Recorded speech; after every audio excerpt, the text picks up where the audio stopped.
সূরা মায়েদায় বলা হয়েছে, ইয়া আইয়ুহাল্লাযীনা আমানুত্তাকুল্লাহা ওয়াবতাগু ইলাইহিল ওয়াসীলা ওয়াজাহিদু ফি সাবিলিহি লাআল্লাকুম তুফলিহুন। জীবনের সফলতা এই ব্যাখ্যা নেব কার কাছ থেকে? বলেন না কার কাছ থেকে? কোটি টাকার মালিক হলে জীবনের সফলতা আসে না। গাড়ি বাড়ি ইন্ডাস্ট্রির মালিক হলে, ক্ষমতায় গেলে জীবনের সফলতা দুনিয়ার চৌহদ্দির ভিতরে সীমাবদ্ধ নয়। ব্যাখ্যা নেব কার কাছ থেকে?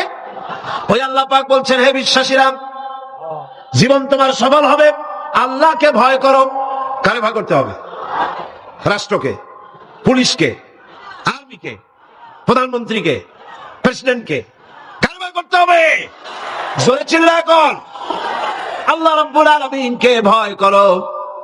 আর আল্লাহর নৈকট্য, আল্লাহর দরবারে পৌঁছার জন্য নৈকট্য অবলম্বন করো, নৈকট্য লাভের অনুসন্ধান করো। আল্লাহর কাছে যাওয়ার জন্য নৈকট্য লাভের অনুসন্ধান করো।